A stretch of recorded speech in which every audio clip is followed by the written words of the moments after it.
దేవాదేవుడు దేవుని యొక్క కృపను బట్టి మనకు ఉదయకాల సమయమున ఆయన కనపరచడానికి మనం సిద్ధంగా ఉన్నాం. చక్కటి మాట రాయబడి ఉంది సామెతల గ్రంథంలో 16వ వచనము 19వ అధ్యాయంలో, ఆజ్ఞను గైకొన్నవాడు తన్ను కాపాడుతుంది. హల్లెలూయా. ఆజ్ఞను గైకోవాలి. దేవుడిచ్చే మాట, ఆయన చెప్పే మాట ఆజ్ఞ. ఆజ్ఞాతిక్రమమే పాపం. ఆజ్ఞను అతిక్రమించడం పాపం. చెప్పిన మాట చేయకపోవడం పాపం. యేసేను నడవకపోవడం పాపం. యేసేను వెంబడించకపోవడం పాపం. యేసేను నిర్లక్ష్యం చేయడం పాపం. యేసేను తెలిసి కూడా ఆయనకు దూరంగా ఉండడం పాపం. వాక్యమే సెలవిస్తుంది, ఆజ్ఞను గైకొన్నవాడు తన్ను కాపాడుకొనును. నువ్వు ఆరోగ్యంగా, సంతోషంగా, సమాధానంగా, శాంతియుతంగా, బుద్ధి కలిగి ఉండాలనంటే దేవుని యొక్క మాటను పాటించాలి. సంగమా, ఆ కింద చూడ చక్కటి మాట ఉంది, తన ప్రవర్తన విషయమై అజాగ్రత్తగా ఉండేవాడు సచ్చునట. తన ప్రవర్తన విషయమై అజాగ్రత్తగా ఉంటే అజాగ్రత్తగా, చాలా అజాగ్రత్తగా ఉంటారు, ప్రమాదకరంగా ఉంటారు, బుద్ధిహీనంగా ఉంటారు. బుద్ధి లేని పనులు, పనికిమాల పనులు చేస్తూ ఉంటారు. తన ప్రవర్తన ఏంటి, ఏ విధంగా ఉండాలి, సమాజంలో ఏ విధంగా ఉండాలి, కుటుంబంలో ఏ విధంగా ఉండాలి, మనం వెళ్ళిన చోట, వెళ్ళిన ప్రదేశంలో ఏ విధంగా ఉండాలి, మందిరంలో ఏ విధంగా ఉండాలి అనేది చాలా మందికి వారి ప్రవర్తన విషయమే తెలియదట. అందుకే తన ప్రవర్తన విషయమే అజాగ్రత్తగా ఉండేవాడు సచ్చును. హల్లెలూయా. సంఘములో అంటాను, అజాగ్రత్తగా ఉండకుండా మీకు మీరుగా జాగ్రత్త కలిగి ఉందిగాక. ఒక విషయం చూసా, ఉదయకాలమున మొదటి నలుగు వేయడానికి పసుపు నీళ్ళు కలిపారట. మొదటి నలుగు వేయడానికి పసుపు నీళ్ళు కలిపారు. ఆ పసుపులో ఏదో కెమికల్ కలిసిందట. వరుడికి వధువుకి మొదటి నలుగు వేస్తున్నారు. భార్యాభర్తలు అంటే కాబోతున్న వారికి మొదటి నలుగు వేస్తారు ఇంటి ముందు. ఆ యొక్క పసుపులో లేదా వారు కలిపిన ఆ మిశ్రమంలో ఏం జరిగిందో తెలియదు, కానీ నవవధువు అంటే పెళ్లి పీట మీద కూర్చోబోయే వధువు మరణించింది.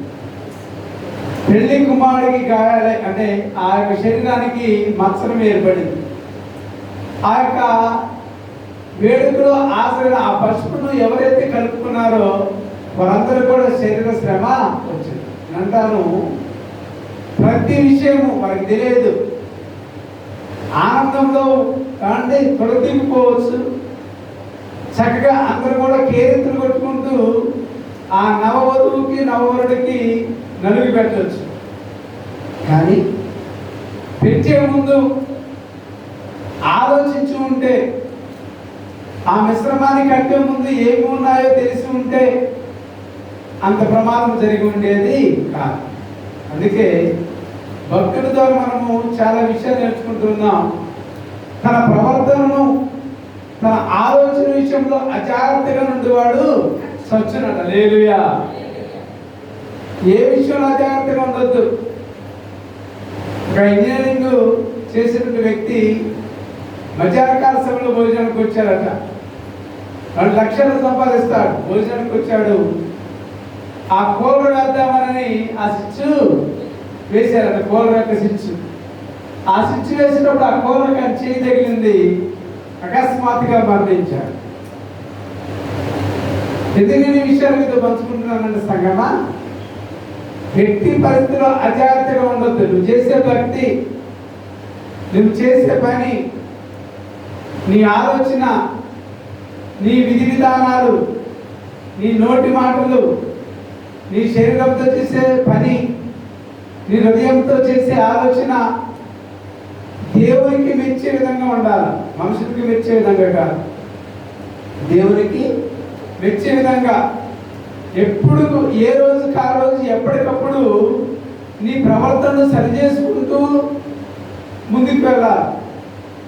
కాబట్టి మనం అనేకమైనటువంటి భయంకరమైన సంఘటనల మధ్య మనం నివసిస్తూ ఉంటాం, మనుషుల మధ్య మనం నివసిస్తూ ఉంటాం. అయినప్పటికీ దేవునికి నచ్చే విధంగానే ఉండాలి, దేవునికి నచ్చే మంచి పనులు చేయాలి, అజాగ్రత్తగా ఉండకూడదు.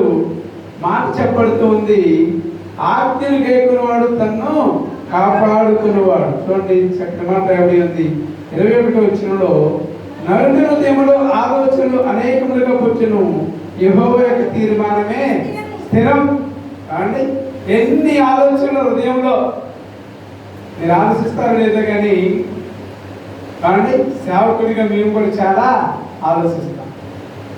మీ హృదయంలో కూడా చాలా కోరికలు ఉంటాయి, చాలా ఆశలు ఉంటాయి.